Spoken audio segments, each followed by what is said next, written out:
আমন্ত্রণ চ্যানেল 24-এর সকাল 11টার খবরে শুনছিলেন সিলন ফ্যামিলি বিলিয়নটি সংবাদ শিরোনাম, সাথে আছে শাকিল আহমদ। ক্রিকেটের খবর, বাংলাদেশ অস্ট্রেলিয়া সিরিজ বাঁচানোর লক্ষ্যে আজ দ্বিতীয় টি-20তে অস্ট্রেলিয়ার মুখোমুখি হবে বাংলাদেশ।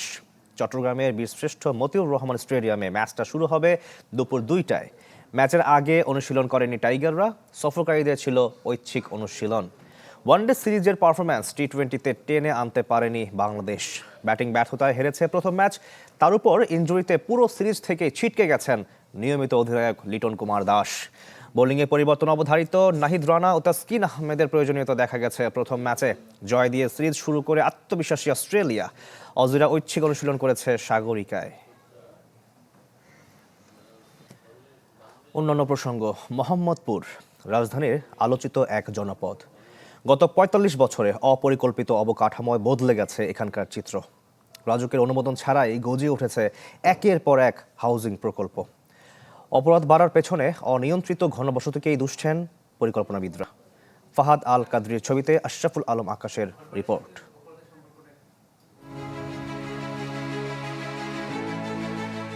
আশির দশকের মোহাম্মদপুর।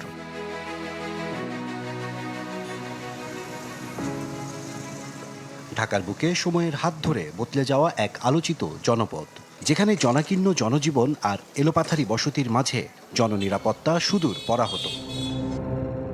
ফলে দিনে দুপুরে ডাকাতি, ছিনতাই আর হত্যার মতো অপরাধের শিকার হওয়াটা এখানে এক নিদারুণ বাস্তবতা। রাত হলে আমরা বাইরে বের হতে একটু অ্যাটলিস্ট গলির রাস্তাগুলো আমরা অ্যাভয়েড করি আর কি। এমনকি দিনের বেলায় তো অনেক জায়গায় অনেক চুরি ছিনতাই এসব হয়। পুলিশকে ফোন দিয়েও তেমন একটা উপকার হয় না, আপনার পুলিশ আসে লেট করে। অথচ ৮ বর্গ কিলোমিটার আয়তনের এই এলাকায় ৬ লাখের বেশি মানুষের জন্য নিরাপত্তায় আছে মাত্র ১৫০ পুলিশ সদস্য। এখানে সমস্ত অপরাধের কেন্দ্রবিন্দু আসলে বস্তি কেন্দ্রিক। আর বড় সমস্যা, আমি মনে করি বড় সমস্যা আমাদের একটা বিআরই ক্যাম্প। আমরা প্রতিনিয়ত চেষ্টা করতেছি এই সীমিত জনবলকে সুষম বন্টনের মাধ্যমে আমরা প্রতিনিয়ত চেষ্টা করতেছি। আমরা দিনে রাত্রে আমরা ২২টা আমরা কিন্তু মোবাইল টিম আমরা এই পুরা এলাকাতে আমরা কর্ডন করে নিচ্ছি। সাম্প্রতিক বছরগুলোতে মোহাম্মদপুরে তৈরি করা হয়েছে বেশ কয়েকটি আবাসিক এলাকা, যেমন Bosila garden city, Kaderabad housing, Dhaka Udyan কিংবা চাঁদ উদ্যান। স্থানীয়দের অভিযোগ, এসব জায়গাতেই বেশি আনাগোনা অপরাধীদের। অথচ শত শত আকাশচুম্বী দালান নির্মাণ করলেও নিজস্ব নিরাপত্তা ব্যবস্থা গড়ে তোলেনি হাউজিং কোম্পানিগুলো। সোশ্যালি কিছু রেসপন্সিবল রিপ্রেজেন্টেটিভ, থানা, র্যাব, এলাকার কিছু গণ্যমান্য ব্যক্তি, এদেরকে নিয়ে কোনো প্ল্যাটফর্ম নাই। হাউজিং যেহেতু ভূমি নিয়েই ব্যবসা, তাহলে ভূমি নিয়ে দ্বন্দ্বটা তো আগে থেকেই হয়ে আসা।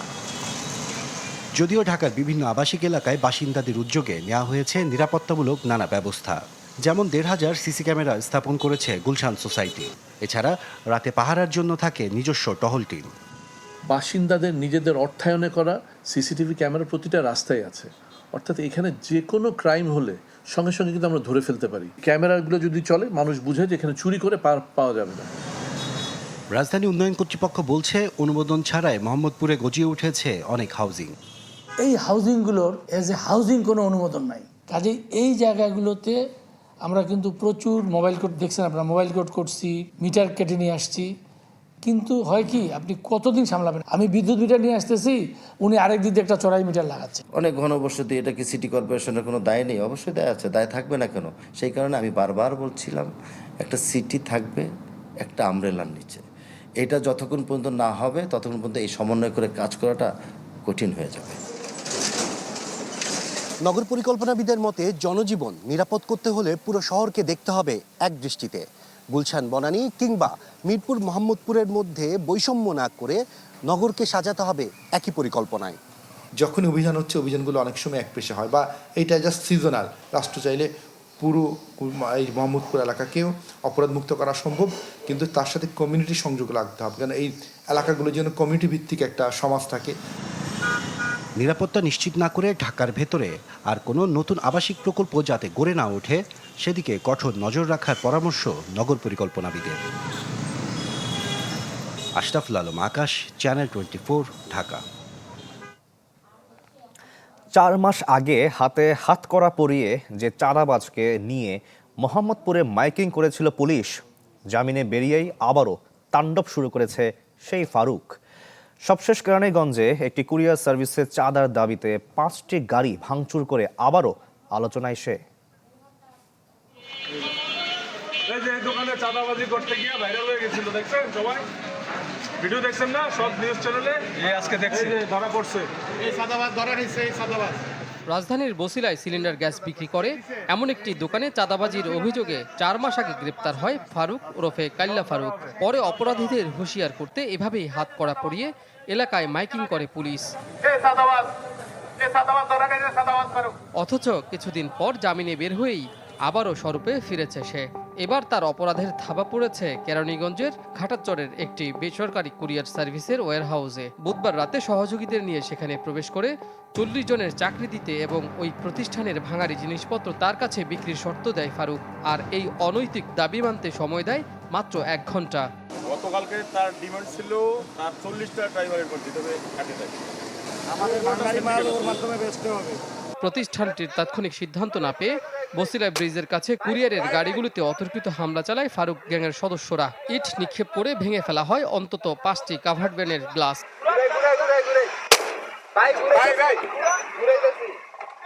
তবে এ বিষয়ে আতঙ্কে ক্যামেরার সামনে কথা বলতে চান না কুরিয়ার সার্ভিসটির কর্মীরা। পুলিশ জনসম্মুখে হাতকড়া পরিয়ে ঘোরানোর পরও ফারুকের এমন দুর্ধর্ষ আচরণে চরম আতঙ্কে ভুক্তভোগীরা। পুলিশ ও র্যাব বলছে অপরাধীদের ধরতে কাজ করছেন তারা। অপরাধ সংগঠিত হয়েছে, সেখানে চাক্ষুষ প্রমাণ, সিসিটিভি ক্যামেরার ফুটেজ, তথ্য প্রমাণ আছে, আমাদের যে প্রযুক্তিগত যে তথ্যগুলো সেগুলো আছে। এগুলোই আমাদের জন্য যথেষ্ট, কাজ করার জন্য যথেষ্ট। তো সেগুলোকে নিয়ে আমরা আমাদের কাজকর্ম চালিয়ে যাই। মাসের পর মাস মানে সকল প্রকারের কৌশল প্রয়োগ করে ধরলাম। পুরো বাংলাদেশে সে ভাইরাল, বাংলাদেশ ছাড়া বিদেশেও তার নাম চলে গেল যে মোহাম্মদপুরে বিরাট একজন চাঁদাবাজ ধরা হয়েছে। এবং তাকে কিন্তু ওই যখন ধরে নিয়ে এসে থানা পর্যন্ত আমরা নিয়ে আসলাম, এই সময়ের ভিডিও ভাইরাল বাংলাদেশে, বিরাট চাঁদাবাজ। সেই লোক বের হয়ে এসেই অল্প কিছুদিন ছিল জেলে, বের হয়ে এসেই গতকালকে আবার বড় ধরনের চাঁদাবাজি করছে। কেবল গ্রেপ্তারের মহড়া নয়, এ ধরনের পেশাদার অপরাধীদের ক্ষেত্রে জামিনের বিষয়ে সংশ্লিষ্টদের আরও কঠোর হওয়ার দাবি ব্যবসায়ীদের। কাজী ফয়সাল, চ্যানেল 24, ঢাকা। এদিকে ময়মনসিংহে চাঁদা না দেয়ায় হামলার শিকার এক ব্যাংক কর্মকর্তার পরিবার। এই ঘটনায় একজন গ্রেফতার হলেও বাকিরা এখনও ধরা ছোঁয়ার বাইরে। এতে চরম নিরাপত্তাহীনতায় ভুক্তভোগীরা। পুলিশ বলছে জড়িতদের ধরতে অভিযান চলছে।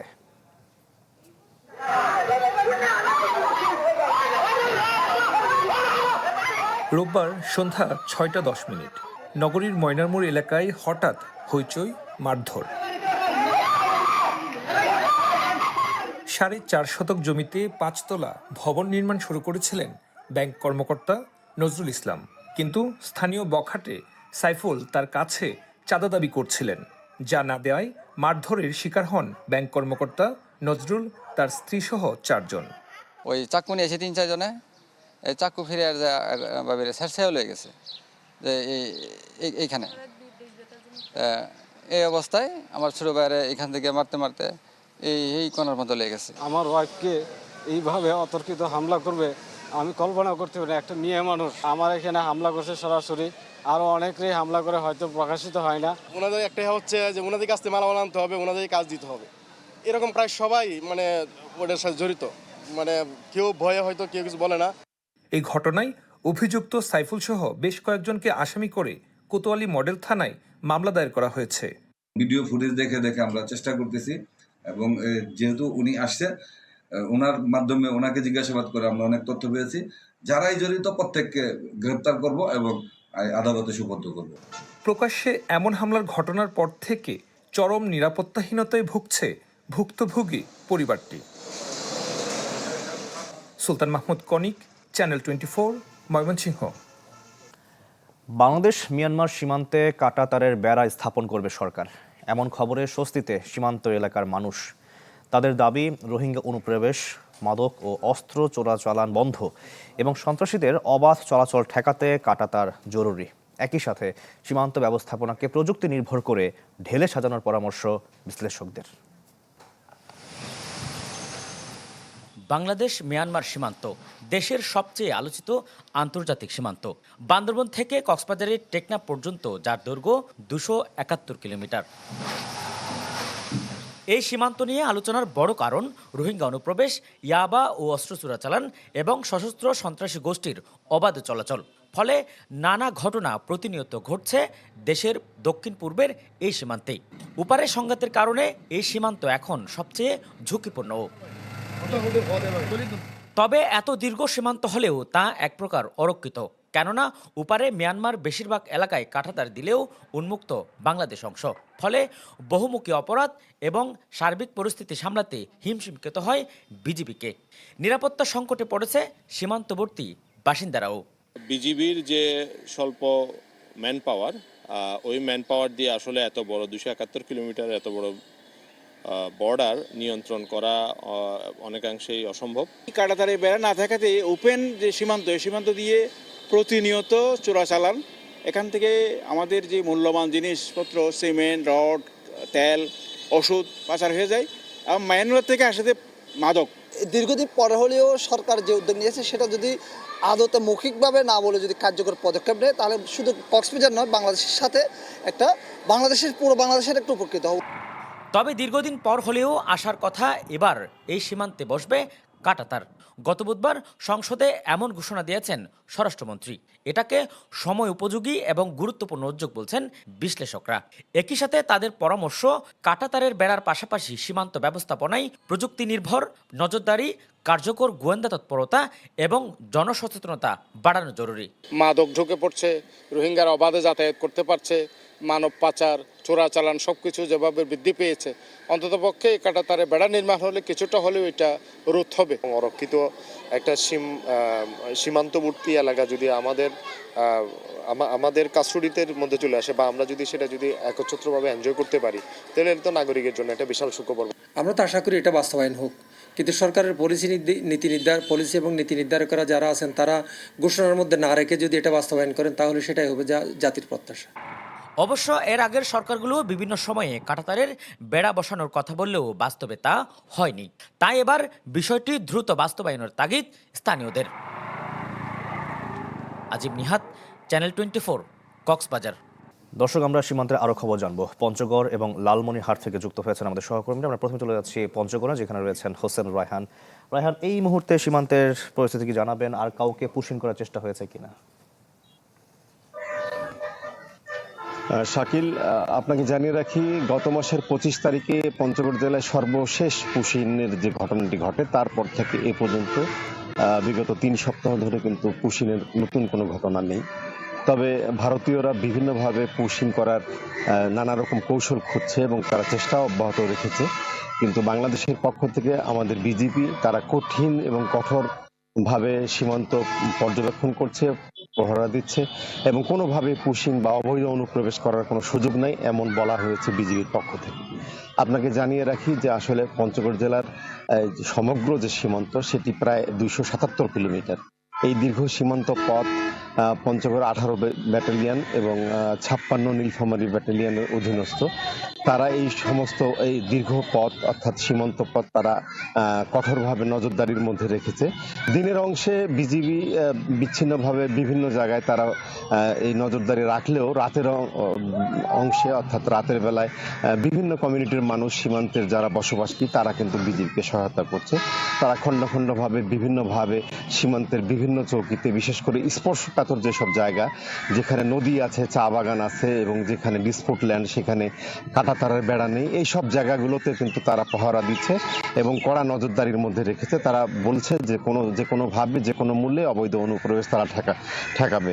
তো এইভাবেই কিন্তু বর্ডার পরিস্থিতিতে আমি ইতিমধ্যে পঞ্চগড় 18 ব্যাটালিয়ন এবং 56 ব্যাটালিয়নের অধিনায়কদের সঙ্গে কথা বলেছি। তারা বলেছে তাদের কাছে কিছু ইনফরমেশন রয়েছে, তাদের গোয়েন্দা সংস্থার কাছ থেকে তারা কিছু তথ্য পেয়েছে যে ভারতীয় অংশে, বিশেষ করে ভারতের সীমান্তবর্তী যে জেলাগুলো, সেই জেলাগুলোতে বিশেষ কিছু ক্যাম্পে তারা বাংলা ভাষাভাষী মানুষ, বিশেষ করে অনেক আগে যারা ভারতে গেছে, তাদেরকে জড়ো করে রেখেছে, যে কোনো সময় তারা আবার পুশিনের চেষ্টা চালাবে, এরকম কিছু ইনফরমেশন তাদের কাছে থাকায় তারা কিন্তু কঠিন এবং কঠোর নজরদারি অব্যাহত রেখেছে। তো এই ছিল আমার কাছে পঞ্চগড় জেলার এই পর্যন্ত সার্বিক পরিস্থিতি। জি, ধন্যবাদ আপনাকে। এবার জানতে চাই লালমনিরহাটের পরিস্থিতি, যেখানে রয়েছেন মাহফুজ বকুল। বকুল, এই মুহূর্তে কেমন দেখছেন পরিস্থিতি, জানাবেন। শাকিল, লালমনিরহাটেও কিন্তু গত 5 জুন একযোগে 3টি স্পটে পুশিং করবার চেষ্টা করা হয়েছে প্রায় 33 জন মানুষকে। পরবর্তীতে নানা টালবাহানা কিন্তু চলে, অবশেষে বেশ কিছু জায়গায় তারা ফেরত নিয়েছে এবং বিভিন্ন ধাপে ধাপে কিন্তু এই লালমনিরহাটের 343 কিলোমিটার যে সীমান্ত রয়েছে, এর মধ্যে 2টি বড় স্পট রয়েছে যেখানে আসলে কাঁটাতারের ভারী যে বেড়া সেটি নেই। সেটি হচ্ছে পাটগ্রামের দহগ্রামের বিস্তীর্ণ এলাকা রয়েছে, সেখানে কাঁটাতারের বেড়া নেই। এদিক থেকে পুশিং করবার চেষ্টা, যার কারণে বিএসএফ এর প্রবণতা অনেক বেশি দেখা যায়। পাশাপাশি আদিতমারি উপজেলার দুর্গাপুরের দিঘলটারি এলাকায় কিন্তু কাঁটাতারের বেড়া নেই, এদিক দিয়েও পুশিং করবার ঘটনা। এবং এখানে নদী রয়েছে, বিশেষ করে আমরা খেয়াল করছি বিএসএফ কিন্তু যে জায়গাগুলোতে আসলে কিছুটা দূরত্ব নদী রয়েছে, খাল বিল রয়েছে, এই জায়গাগুলো দিয়ে আসলে পুশিং করবার বেশি চেষ্টা করে। সর্বশেষ যে পরিস্থিতি, আজকে আমরা বিভিন্ন সময় খবর পাই আসলে রাত্রেবেলা ফ্ল্যাশ লাইট যে বন্ধ করে কেসি গেট দিয়ে আসলে পুশিং করবার চেষ্টা করে বিএসএফ এবং বিজিবি এবং স্থানীয় এলাকাবাসী, গোয়েন্দা এবং স্থানীয় জনপ্রতিনিধিদেরকে নিয়ে বিজিবি কিন্তু একটা শক্ত বলয় করে ফেলেছে সীমান্তগুলোতে, যার কারণে যে কোনো ঘটনা ঘটলে বিজিবি তাৎক্ষণিক টের পায়, তথ্য পায় এবং তাৎক্ষণিক কিন্তু তারা প্রতিরোধ গড়ে তোলে। এবং গতকাল রাতে আমরা তথ্য পেয়েছি যে 2-1 জায়গায় পাটগ্রামের কালীঘাটের একটি জায়গায় তারা লাইট অফ করে পুশিং করবার চেষ্টা করেছে। যখনই আসলে লাইট অফ করে সাধারণ মানুষ থেকে শুরু করে বিজিবি তখন আরো বেশি সজাগ হয়ে যায়, তখন কিন্তু আর বিএসএফ আর আসলে এগুলোর সুযোগ পায় না। আমরা যারা গত কয়েক সপ্তাহে যারা আসলে পুশিংয়ের শিকার হয়েছিল, সীমান্তে নোম্যান্স ল্যান্ডে এসেছিল, তাদের সাথে বিভিন্ন কৌশলে সীমান্তবাসীদের মাধ্যমে আসলে কথা বলবার চেষ্টা করেছি। তারা যেটি বলছেন যে আমাদের বাংলাদেশের যে সীমান্তের এপার রয়েছে তার ওপারেই কিন্তু বিভিন্ন জায়গায় ভারতের অভ্যন্তরে 5 কিলো, 7 কিলো, 10 কিলোর ভিতরে হোল্ডিং সেন্টার গড়ে তোলা হয়েছে এবং ভারতের বিভিন্ন এলাকা থেকে মুসলমান পরিচয়ে বাংলাদেশি অভিযোগে তাদেরকে নিয়ে সেখানে আটক করা হয়েছে এবং ওই লোকগুলো কিন্তু সেখানে রাখা হয়েছে এবং সুযোগ বুঝেই কিন্তু পুশিং করবার একটা চেষ্টা রয়েছে বিএসএফ এর। এই ছিল সবশেষ আমার কাছ থেকে লালমনিরহাটের। শাকিল, জি, ধন্যবাদ আপনাকেও। দর্শক, লালমনিরহাট এবং পঞ্চগড় থেকে আমরা সীমান্ত পরিস্থিতির খবর জানছিলাম।